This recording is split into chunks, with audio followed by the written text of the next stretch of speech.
आज भारतीय किसान यूनियन चडूनी की मीटिंग जगतधरी अनाज मंडी में मार्केटिंग कार्यालय में राष्ट्रीय अध्यक्ष सरदार गुरनाम सिंह चडूनी की अध्यक्षता में हुई। जिला यमुनानगर की कार्यकारिणी का गठन किया गया।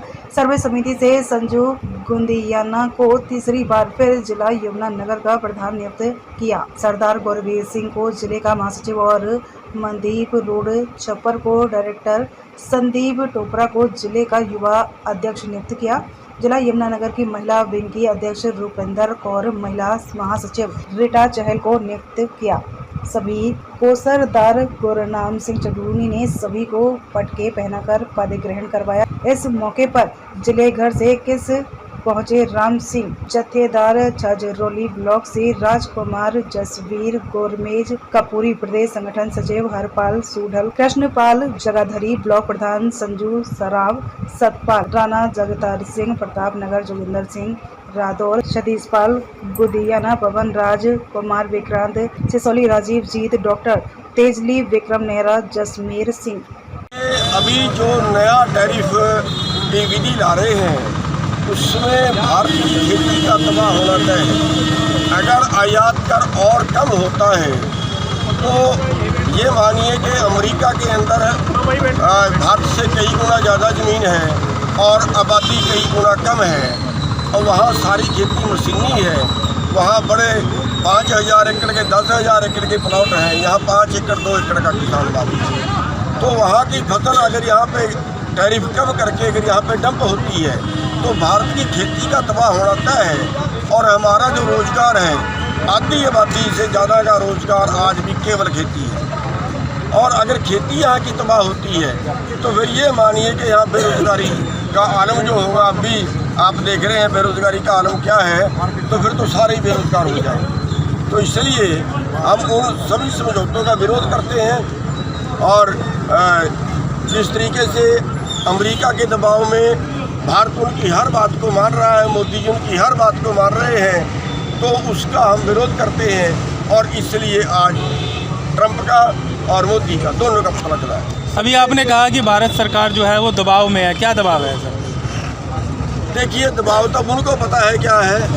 वो इस तरीके से सरकार को दबा रहे हैं कि भैया आपने हमारे से लोन लिया हुआ बैंकों से भरिए, वरना हम आपके ऊपर ये टैक्स थोपेंगे, वो टैक्स थोपेंगे, हमारा जो माल जाता है वो कम करिए।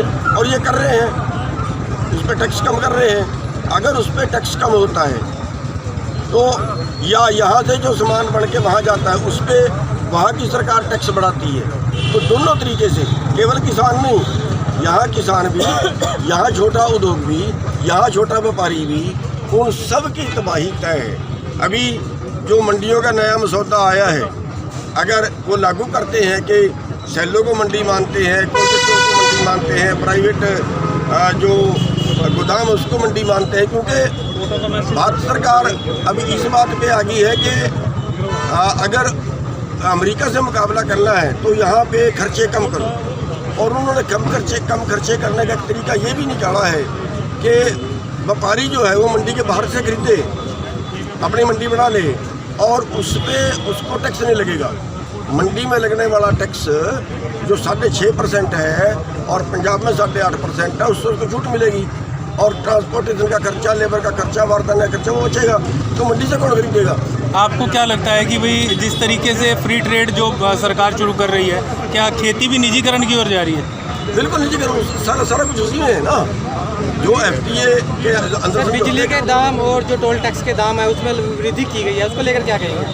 देखिए, वैसे तो सरकार एक तरह से जहाँ से भी लोगों की जेब से पैसा निकल सकता है वहाँ से निकाल रहे हैं। अमीर को और अमीर बना रहे हैं, गरीब को और गरीब बना रहे हैं। यहाँ तो कह रहे हैं टैक्स बढ़ा रहे हैं और वहाँ पे पिछले 10 साल में जिस तरह का मोदी का राज आया, 16,35,000 करोड़ रुपया बड़े पूंजीपतियों का, जो पहले अरबपति खरबपति हैं, उनका बट्टे खाते में डाल दिया। तब तो सरकार को कोई फर्क नहीं पड़ा। और यहाँ जो किसी ने गाड़ी ले ली, किसी ने मोटरसाइकिल ले ली, या कुछ भी जो भी टैक्स है वो लगातार बढ़ा रही है। सर कुल मिला के सरकार को क्या संदेश देना चाहेंगे आप? क्या लगता है कि व्यवस्थाएं दुरुस्त की गई है प्रशासन की तरफ से? देखिए अभी यहाँ तो अभी गेहूँ नहीं आई है, लेकिन गेहूँ तो आमतौर पर अब की बार कम है, गेहूँ तो ये खरीदेंगे, अब की बार उनका कोटा पूरा भी नहीं होगा। कुल मिला के सरकार को क्या संदेश देना चाहेंगे? जो आपने आज ये सरकार को ये संदेश देना चाहेंगे कि आप भारत के नागरिक हो, आप भारत के नेता हो, आप अमेरिका के नेता नहीं हो कि अमेरिका के दबाव में आप कुछ करें, अमेरिका को फायदा पहुंचाने के लिए आप कुछ करें या पूंजीपतियों के लिए आप कुछ करें। आप भारत की जनता के लिए करिए, भारत की जनता को राहत दीजिए, ये पूंजीपतियों और अमेरिका को अमीर बनाने के विराट छोड़ दें।